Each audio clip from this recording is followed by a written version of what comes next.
What up, and welcome back to another episode of 50 Questions with Your Legislators. You already know who I am. I'm Shay, the Digital Program Manager of Progress, Virginia, and I'm so excited to get into today's juicy interview. You already know what this is 50 questions with the legislators who are actually doing the work in our Commonwealth to make it more progressive.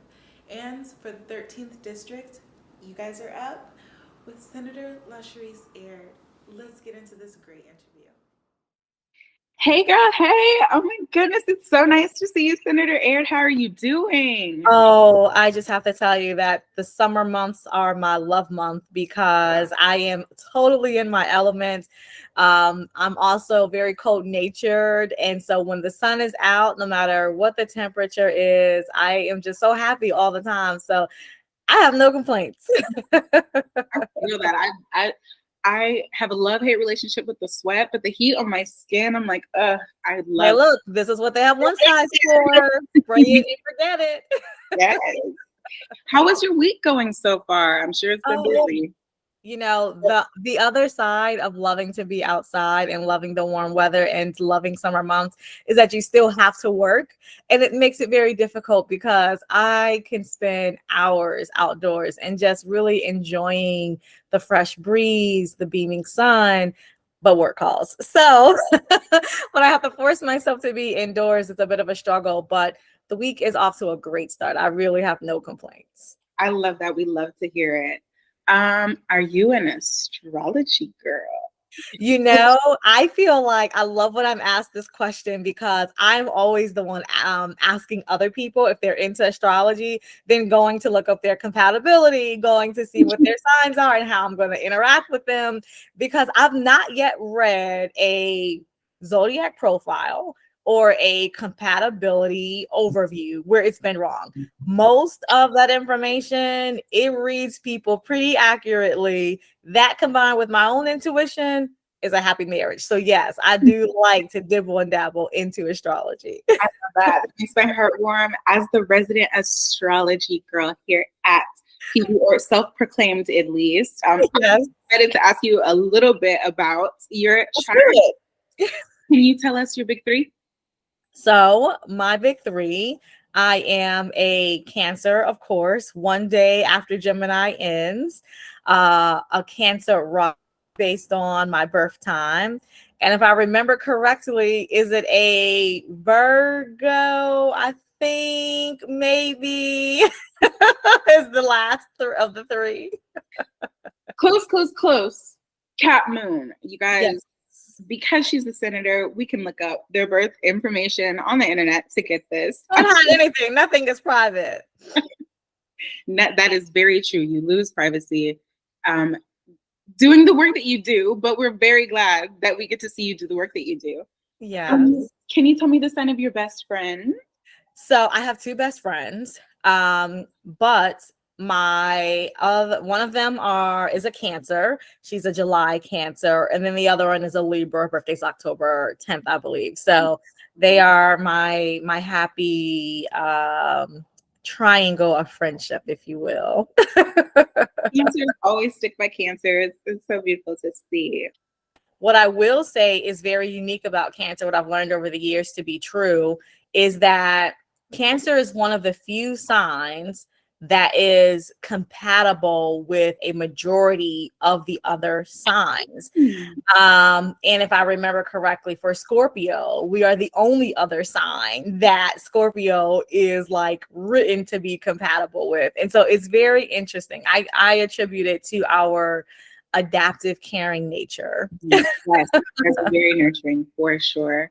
I'm super excited to get into more questions with you. Can we start with what's your favorite way to spend a day off? Oh my gosh, if I could have the ideal day, it would be outside, preferably near the water. My whole entire being is peace, be still. Anything that invites in peace and calm. And I find that for me, the water does that the most. And so If I could be laid up on a boat, on a beach, or just anywhere, just like this weekend, I was in Rockets Landing, just walking near the water. So anytime I can be near water, I'm in a happy place. I love that. Water signs do gravitate to water. Yes. What was the last book you read? Actually, it was about Brown v. Board of Education. The Virginia Legislative Black Caucus provided each of us with a copy. And it's based in Loudoun County, actually. They were going through the records for some of their former schools and really learned about the journey during Brown v. Board to integrate their schools. I'll have to grab the book to place the name of it, but it was just like last month. And so that one was a bit dry in terms of very historical in nature, very technical, if you will. But I saw the names of individuals that I know referenced, like other legislators that passed legislation to make some of their research possible, which was kind of neat to see in a book. And then with it being based in Virginia, right in Loudoun, it was just really nice to see the historical perspective of one of our communities featured. And so it was very good. And as you know, this year is the 70th anniversary of Brown v. Board of Education. And so it feels very timely to look back and say, that was then, this is now, but how much have we really accomplished in trying to really live up to what the premise and mission of Brown v. Board was? No, I'll definitely have to get my hands on that book. That would be a great. Yeah, I feel like I need to tell you before we leave. Music or podcast when you're not reading books? Oof, both. Ooh. So I have a whole series of podcasts that I listen to, particularly when I'm traveling, because sometimes I don't get to actually sit in front of a television to watch my news. So I get most of it from my podcast and from my device, if you will, notifications. But Pod Save America is like one of my favorite political podcasts.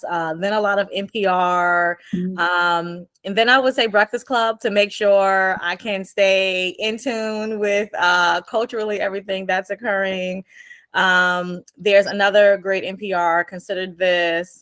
And then, yes, Future of Life, which is more one of my wonky tech podcasts that I like to listen to because I have this obsession with AI. But the music, when I'm not on a podcast, it's put back on Cowboy Carter and just jam out. I know that's right. Okay. What's your go-to midnight snack? Oof, cereal.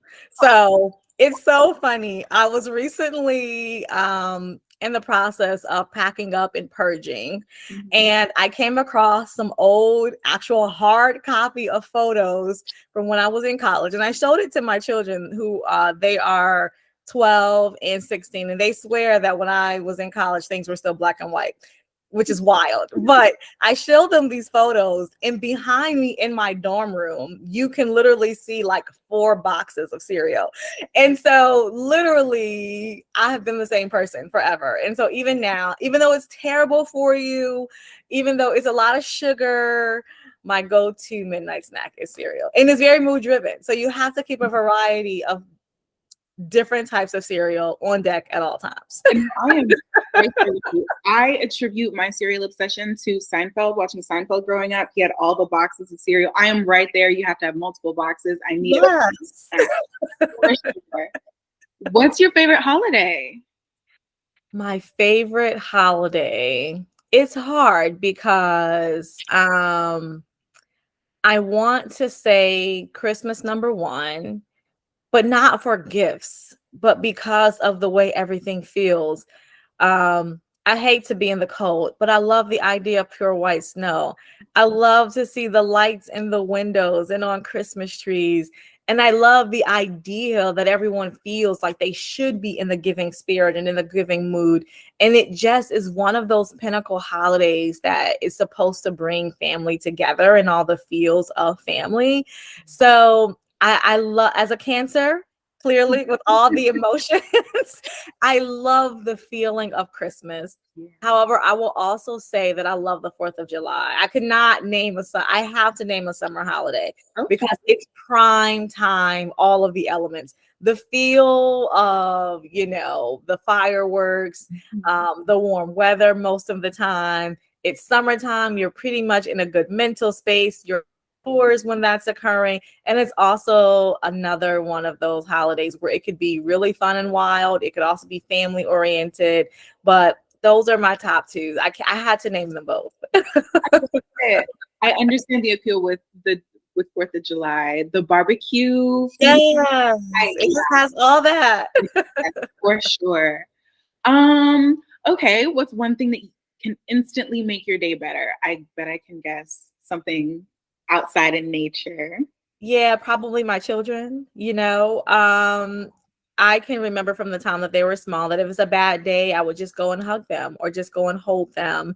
Or if I've had the most stressful day, they are just a reminder that, gosh, the world is so big. And for the outside factors that affect your mood, when you bring it really back and center yourself, like this is what matters, this is the most important, and those other things that are making you feel whatever mood you're in are just temporary.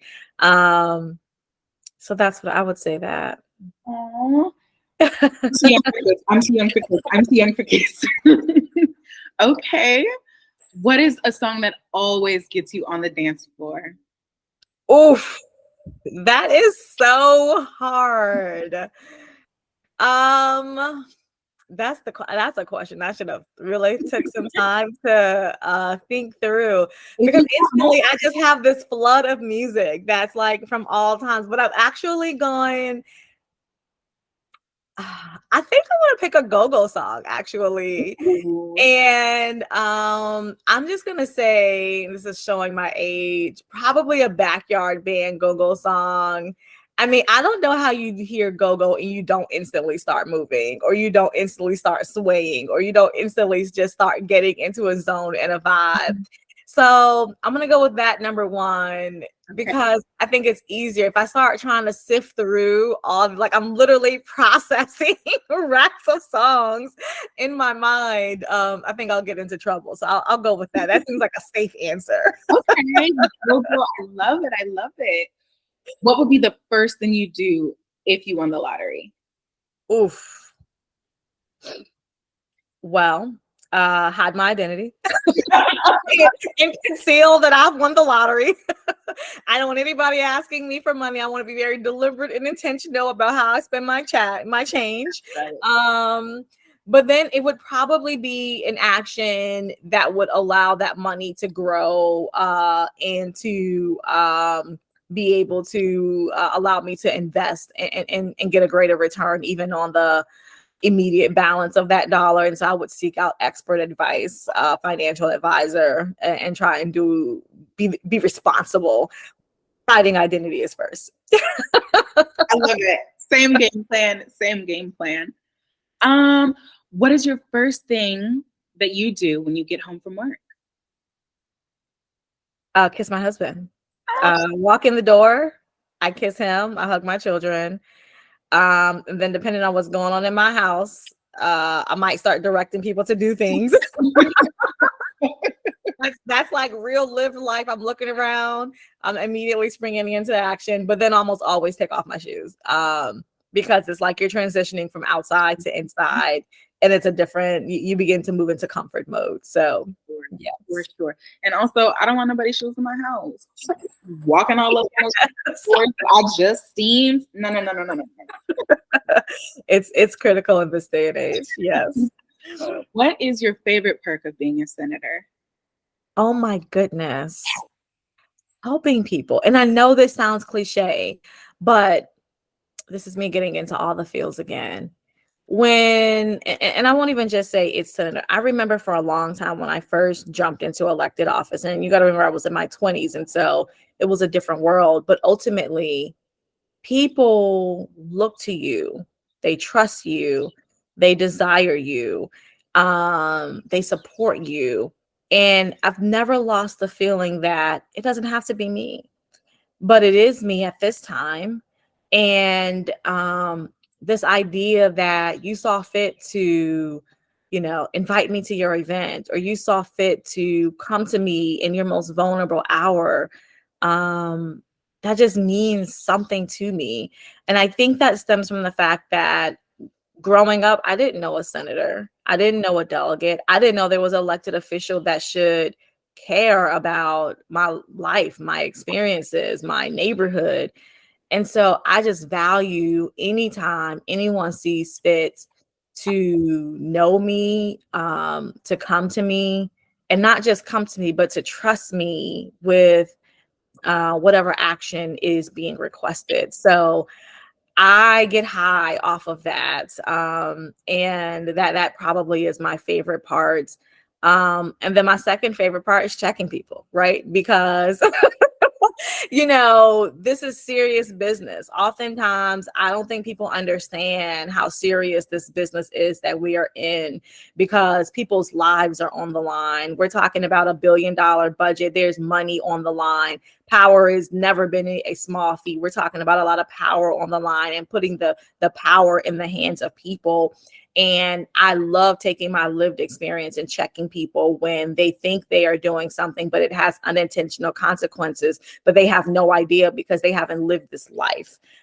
They have not been exposed to some of the things that they talk about. And so anytime I can do that, I feel like I'm living in my true value. And it's the exact reason why I'm supposed to be here.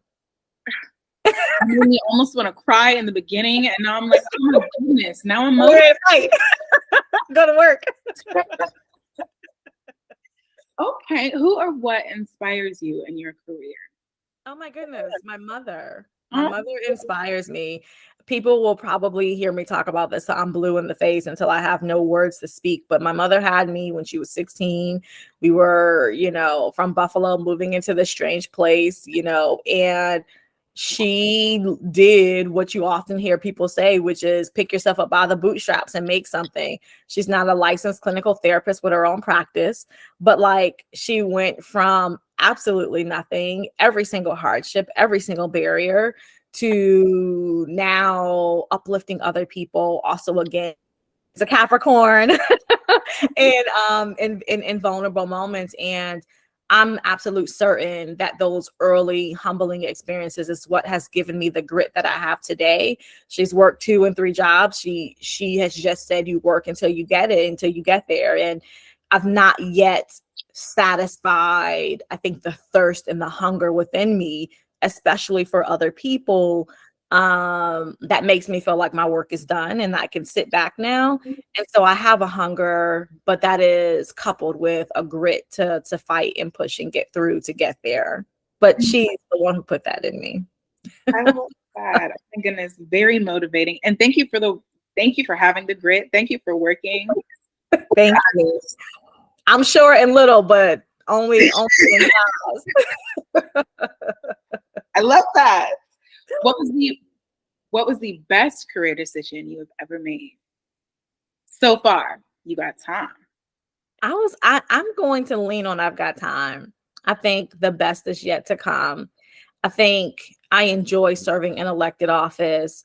I don't think it's my final destination. And I've always told people that it's a privilege to be here, but I don't have to. I have a lot of talent, a lot of gift, and I could apply these talents and these gifts in almost any category that I decide I want them to. And when I feel like it's time for somebody else to do this work, I'll move out the way. And I won't have any hesitation to do so. And so I think choosing elected life has been difficult because you got to remember, I started doing this in my 20s. And that means you're walking a political life while you're walking a professional life. And in Virginia, we are a part-time General Assembly, which means you receive part-time compensation, which means professionally, you have to also balance this work. And there's limitations to the type of work that you can do professionally. And so I'm oftentimes exploring my passions, my interests, and as a true millennial, maybe a geriatric millennial at this point, I don't feel obligated to stay, I think, committed to one lane or one space. And I'm keeping my eyes wide open. I'm keeping doors wide open. And I'm actively exploring who I am and what I want to do next. So I know that's right. Oh my goodness, we love you. we love the work that you're doing. But yes, know that you have talents and know that they can be applied any and everywhere. I love Absolutely. I think that's so important. I think as I'm thinking about just what I see around us happening at the federal government, at the state government, I love the leaders that have made a way for us to be here. But you just got to know when to call it. Yeah. You have to know when the issues before you are not the issues that you have the expertise in or have perspective on. And not only knowing when to call it, but to be doing the work to preparing someone to come and be ready for when you do call it. And I don't know that we do enough work to ensure that is the case. And I think we need to be more deliberate and intentional about that. So y'all hear me saying right now, I'm not gonna be here forever. So so get ready, district. Get ready. What family member? Oh, what is the worst career decision you've ever made so far, or ever? I don't know that I've had one. I mean, honestly, I have been in maybe 3 major careers. I'll be 38 on June 22nd. When I got out of high school, I did odd and ends jobs, right? Until I went to college. I got out of college. I went straight actually into government work. I was a legislative aide.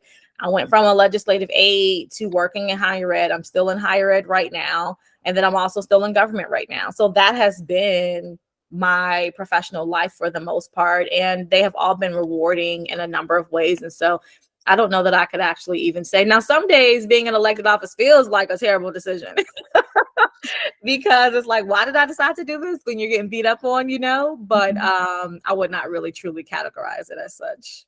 Okay, I love that. Which family member makes the best food? I don't want to start no arguments at home. No, you won't. It's hands down my dad. So actually, my dad has passed away, but I lost him last year, but he was a chef. And for every meal that I could make, he laid the foundation to be able to do so. And so you can ask anybody in my family, they're going to say the same thing too. Thank you for sharing that with us. Yes. Which family member has had the greatest impact on you and why? I don't know that it's any different than my mother, right? So, and actually, if I were to add another family member, I'll actually probably mention my grandmother-in-law, Pearl Aird, who is my husband's grandmother. And she's a West Indian woman. She came to this country from Trinidad and Tobago. And, you think pretty much people, cultures, but she just has taught me so much, going back to that grit, going back to that I'm not going to apologize for my expectations, going back to,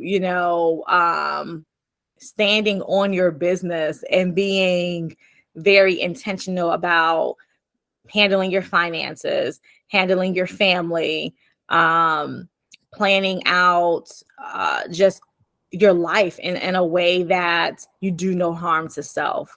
And so, grandmothers are just wholesome generally, but she's tough. And she is also one of those people that has proven from nothing you can build something. So I've just been very fortunate to be surrounded by these types of strong women. And so if I were to add anyone other than my other, I'd add her too. That's beautiful. You don't often hear of, in-laws making such on your life. It's timely, right? I felt like brought into my life at the right time, at a stage where molding is still very possible, influencing is still very possible, because you get to a point in your life where you are who you are, and it's very difficult to change that. But I'm very sure that her presence in my life was intentional. That makes my heart warm. As a very spiritual person, I know that's not by accident. So yes. What is your favorite ice cream flavor when you're not eating family? So first of all, I'm lactose, so I really shouldn't have ice cream. But thanks to technology and all types of pills and everything else underneath the sun, and even lactate ice cream, I can partake. So my favorite is butter pecan ice cream. And I know someone is going to say you are old school if that's your favorite, but I am telling you, it is my absolute favorite. And no one's going to believe this. But the best butter pecan ice cream I've ever had is actually in like this small in the Bronx that is like not even known for its ice cream, but it is just the absolute best. It's not your Haagen-Dazs on the freezer section. It's not, some major brand. It is just so good. So that is my favorite. Anytime I can have butter pecan, I'm in love with it. Oh my goodness. While it's not my favorite, I absolutely understand. Butter pecan and a slice of pound cake. Oh my goodness. all the sugar, right? Yes. Lots of water afterwards. Yes, for sure. Yeah. Savory or sweet? What are we eating? I'm always sweet. Sometimes I can be at banquets and events and I'm going to eat my dessert first. And then I'll save the rest of my, palate for a little bit of what's there. I'm also pescatarian. So oftentimes it's hard to come by really good meals. And so I'm always going to use my calories for sweet.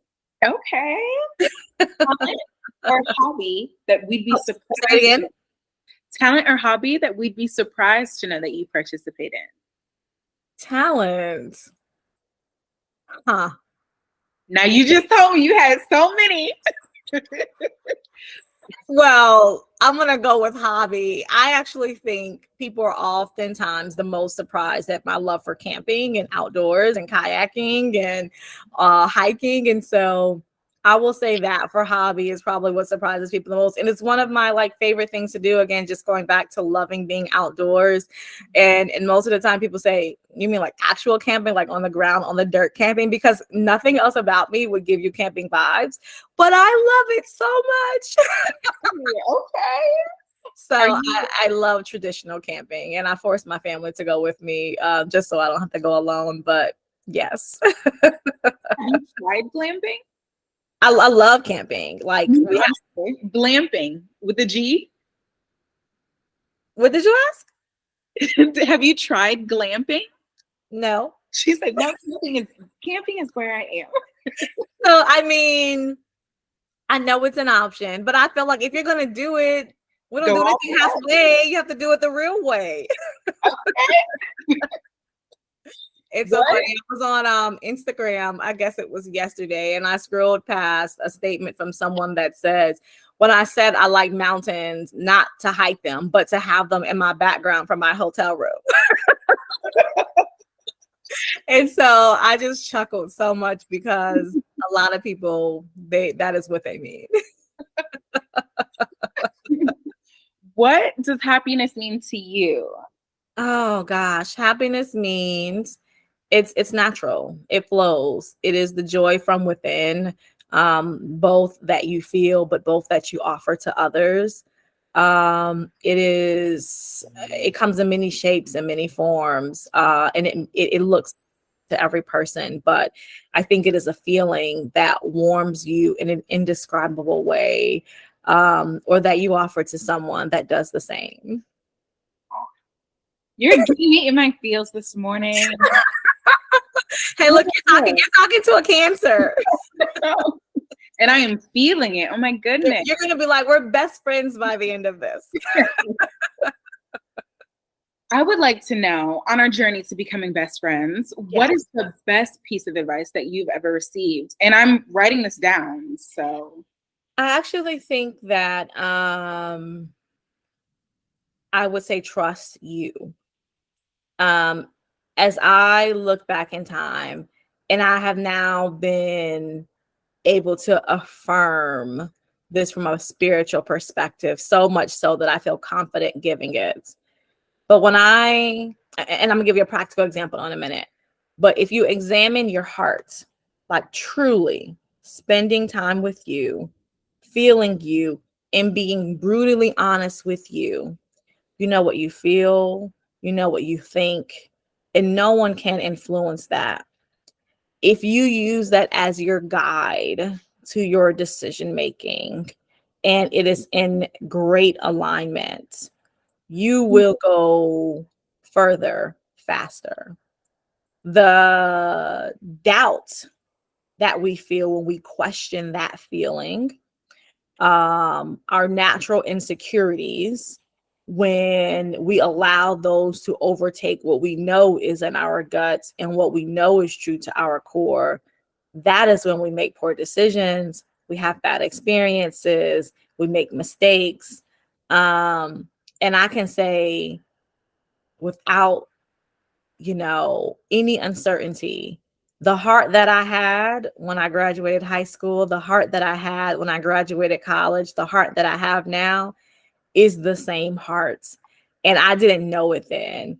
I thought I needed to figure things out. I thought I needed someone to guide me to make certain decisions and to experience certain things. I thought that I needed certain credentials, which, there's an argument to be made for that, or I needed certain validation. But I now know that if you take the time to investigate yourself and who you are, what your passions and your beliefs are, that will help make your pathway a lot smoother. But you've got to build up that trust in you. If you don't have that trust in you, you don't trust your decision making, you don't trust what you feel, you don't trust that you're ready when you want and need to make a decision. And the practical example I'll give you is, again, going back to my day the other day of purging and sorting through things, found a scholarship letter that I wrote my senior year of high school, or maybe it was my junior year, trying to get these coins to go to college. And in this essay, I write about simply wanting to help people, not knowing what career path that was, not knowing what my final destination would be. I just talk about this deeply rooted desire to help people.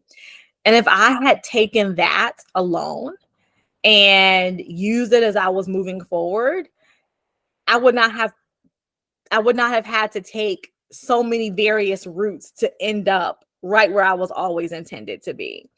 There are many other examples along my journey that I can now, like, almost in a way that's scary, point to and say, I was being shown the entire time, every step of the way, but I didn't know what it meant. I didn't know what it represented because my foundation and trust in myself was not strong. So my advice is spend the time to know you and then trust in you. That was for me specifically. That was definitely for me. I feel like that is the exact phase that I'm going through right now, is trying to learn to trust myself to do all of this. And you'll get to a stage where it feels like, oh, I can do this. And your work result will show that you can do it, and you no longer need anyone to affirm that you can do it. And then you look back and say, and I always was able to do it, but didn't know. So if you make me tear up and cry on this interview because of how in the feels you've gotten me today, I will never forgive anyone. You look great. We're not gonna do it, but I have to give that to you. I feel like I definitely needed it. Thank you so much for that advice. Of course. Switching gears. Yes, let's get us out of this like emotional place. You are a Delta. Go ahead. Let's see if she can do it, y'all. Go ahead, start out. One time for your girls. One time. No. You're not gonna get me there. I tried the same thing with Delegate Price. I understand. I get it. Especially in this time where you have a lot of foolishness going on. A proud card-carrying member of Delta Sigma Theta Sorority Incorporated. I know that's right. And rep it properly. Yes. Yes. Can you give us one of your favorite memories as a soror? I know that there's a lot, but if we can just get one. Actually, I'll give you one. During our 100th year anniversary, I was able to be a parade marshal in the reenactment of the suffrage march in Washington, D.C. And it was a freezing cold day and morning and afternoon. But it meant so much to be alive and present to celebrate 100 years of Delta Sigma Theta Sorority Incorporated, but then also to reenact our first public service act which happened to be that march, but then also what that march represented then, what it represents now, and still does in my mind, is just being so important. And so I'm not going to be alive in another 100 years, right? So to be able to be part of that is the very essence and spirit of our organization. And me with a social action mind and heart, it means that much more. So I would say that's my favorite memory. I love it so much. I feel like that perfectly transitions into you having that, social action mind and heart. What does it mean to you to be able to have your Delta sisters be able to see you sit in committee doing your Yes. I think it means that I'm living out my founders' wildest dreams. I think they see that. I think they acknowledge that. They are reminded of what our ultimate foundation and purpose is when we can actually demonstrate that work. And so in addition to being a member, I'm also the state social action chair for Delta Sigma Theta in the South Atlanta region. And so I get to convene all of our social action chairs from around the state to sort of support setting the agenda for what these chapters will be doing from that category around Virginia. And it's great because we're stronger together, right? And so how do we take the need of this moment and actually organize in a way that our sorority is equipped to do so, right? That has been our history. That has been what we have been about. And so to continue to show up on the front lines is so important because we're everywhere. We're in every community. We're in every industry.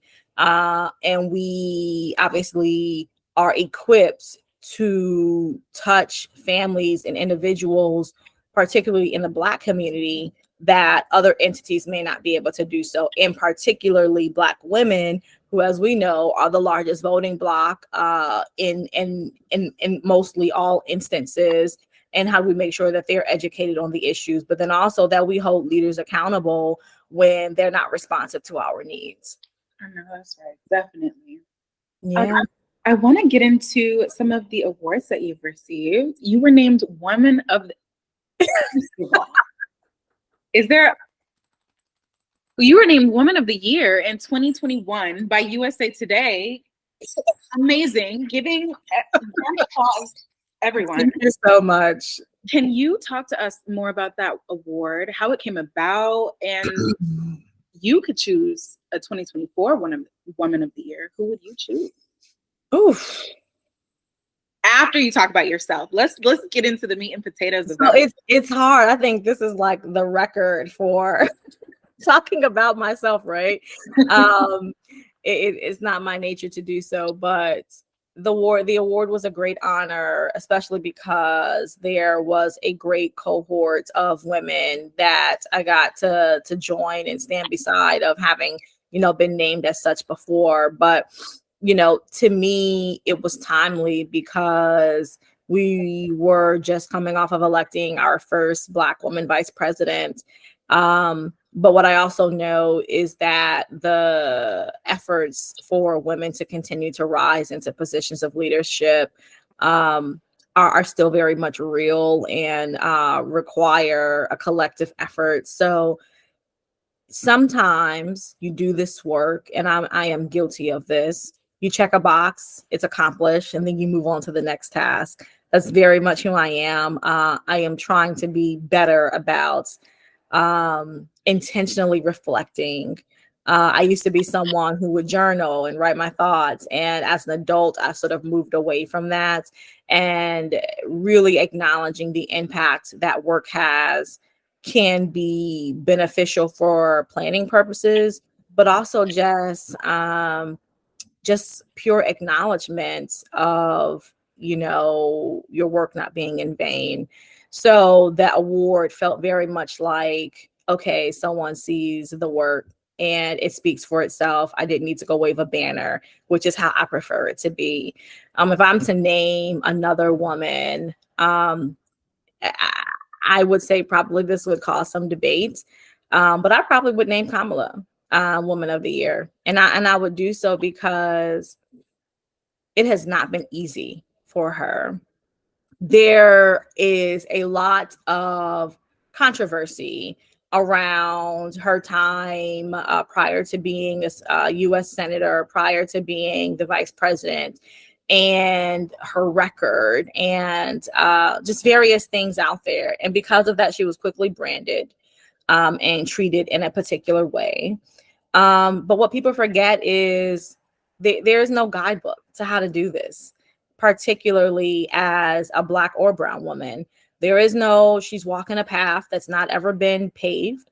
There is no rule book for how you should do some of these things in a way that's authentic to you, and in keeping with the position as well. And despite all of that, she continues to hold her head high. She continues to do the work, and she continues to push through. It would have been easy to crumble under controversy, to crumble under criticism.